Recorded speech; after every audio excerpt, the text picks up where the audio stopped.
Welcome to Spoken Love Podcast, where words don't just tell stories, they breathe them. Here we strip love and life down to the bone, unfolding our truths in rhythm and rhyme, through dialogue that's part poetry, part confession, and all real. So lean in, let the silence between the verses speak, and join me for a conversation wrapped in poetry. This is Spoken Love Podcast. Welcome back to the Spoken Love Podcast, where love, life, and lessons are spoken out loud. In episode 1, y'all, we talked about how grown love hits different, what we needed back then versus what we need now. And today, we're about to go a little bit deeper. This conversation is for anybody who's realized that before you can truly give or receive love, you've got to unpack the bags that you've been carrying. Yeah, girl, I'm talking about you. We're talking about those emotional wounds, them triggers, and learning how to love with a healed heart. Now, the title says it all. Baggage claim at gate 35 plus, because by this point in life, most of us have been through something. And the question is, have we unpacked it, or are we dragging it into every new connection? So y'all already know, I got to drop a poem for y'all to set the stage for the conversation today. So the poem that fits the topic is a poem I call Loving You to Loving Me. Loving you was like holding a mirror to my soul. I saw me, raw, real, untouched, and whole. Your love cracked me open, not broken, just exposed, to the parts I buried deep, the parts I ain't show. I chased your heartbeat, but found mine in the echo.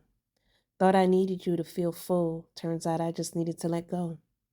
You were my teacher without trying, your silence, my clarity, your chaos, my alignment.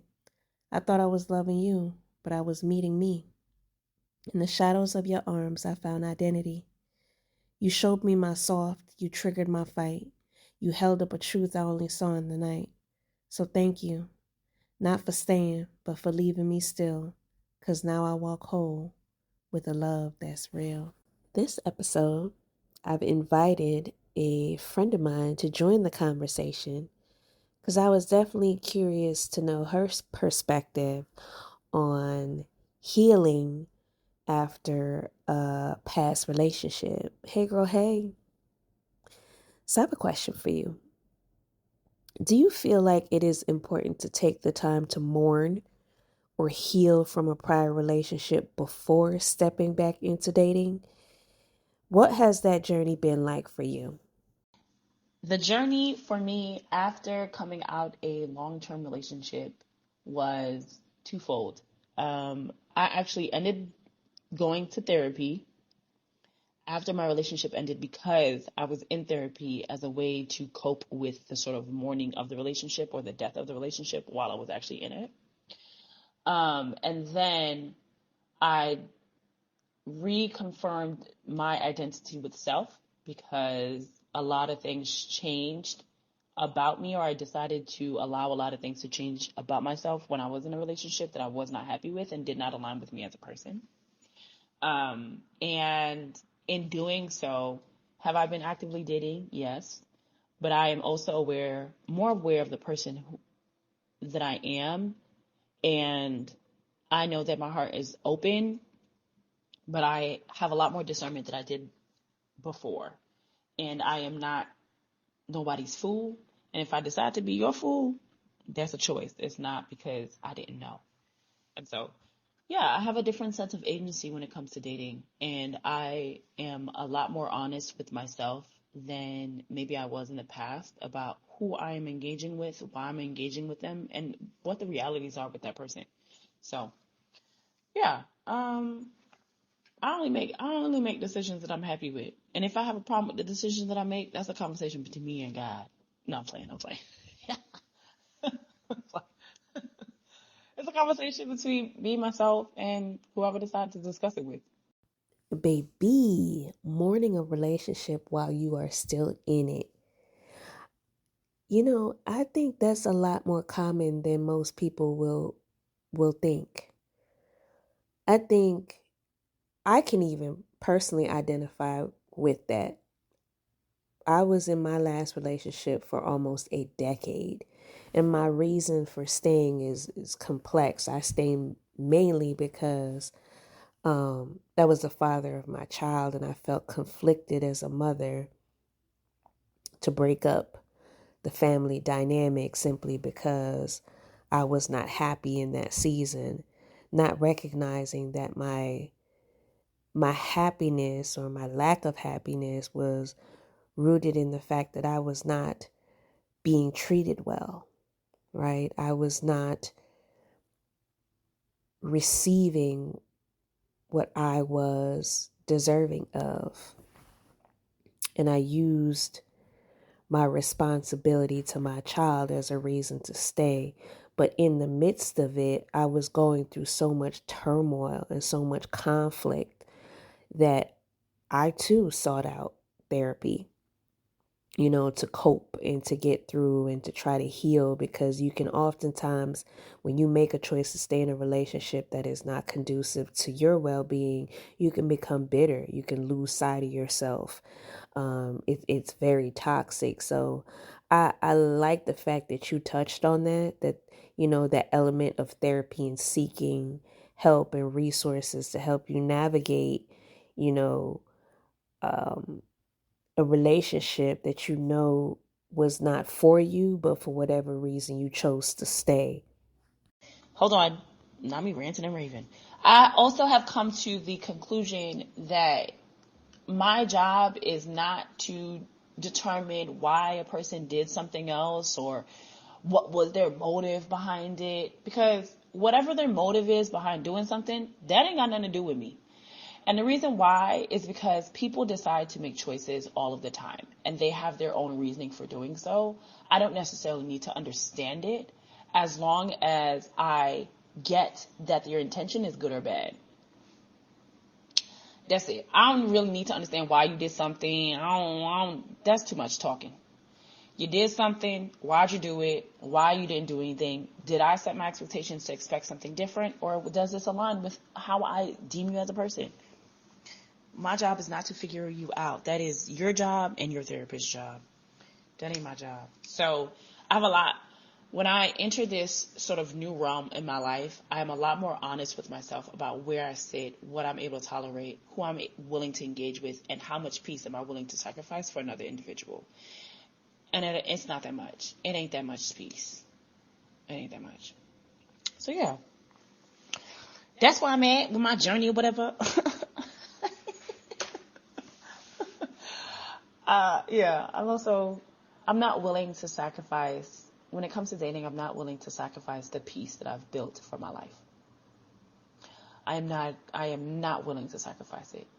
If you get me upset for a couple of days, baby, that's the most you're going to get out of me.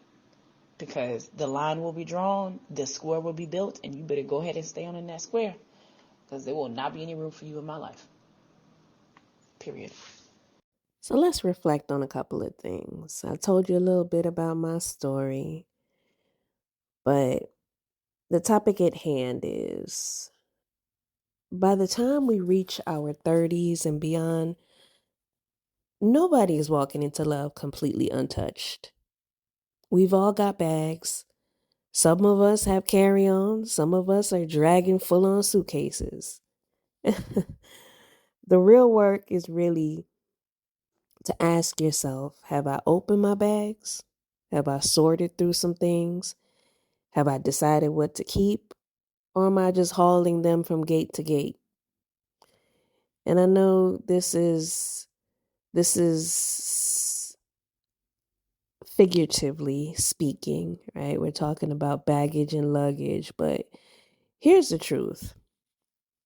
Triggers aren't necessarily red flags. They're invitations to heal. And when something sparks an old wound, it's a chance to ask, what is this showing me about me? The term responsibility, we talked about that in episode 1 with Grown Love, and then how there's an element of responsibility. It's key. Your new partner isn't responsible for fixing the damage from your last one. And let's talk about dependency versus wholeness. Someone can compliment you, but they should never be asked to complete you. That's your work. That's your journey. So let me ask you this. What bags are you still carrying into your new love? In the poem, there's this line that says, your silence, my clarity, your chaos, my alignment. Sometimes the very things that hurt us are the things that reveal our strength. And often, the deepest healing doesn't happen while we're in the relationship. It happens after. Not all love is meant to last, but all love is meant to teach. And the poem I wrote closes with gratitude. I basically said, so thank you, not for staying, but for leaving me still. 'Cause now I walk whole with a love that's real. That's the shift from needing someone to feel full to realizing, sweetheart, your cup is already full. As we draw our conversation to a close, here's what I want you to carry from today's conversation. Love is a mirror. Yes, it is. It reflects back who we are, not just who they are. Healing before loving keeps us from repeating the same patterns. Whole hearts build whole love. Broken hearts can still love, but healed hearts love differently, freer, stronger, and more securely. Thank you so much for tuning in to episode 2 of the Spoken Love Podcast. I want to leave you with a reflection. What baggage are you ready to unpack so you can love from a healed heart? If today's episode resonated with you, make sure you subscribe, leave a review, and share this with someone who might need a gentle reminder to heal before they love next. Because healing doesn't mean forgetting. It means loving again with clarity, courage, and a whole heart. Until next time, keep speaking love. And just like that, another chapter closes. But the story of love and life never really ends. If these words moved you, share them, carry them, and live them out loud. Follow Spoken Love Podcast wherever you listen, and meet me here again where the dialogue stays candid and the poetry stays alive.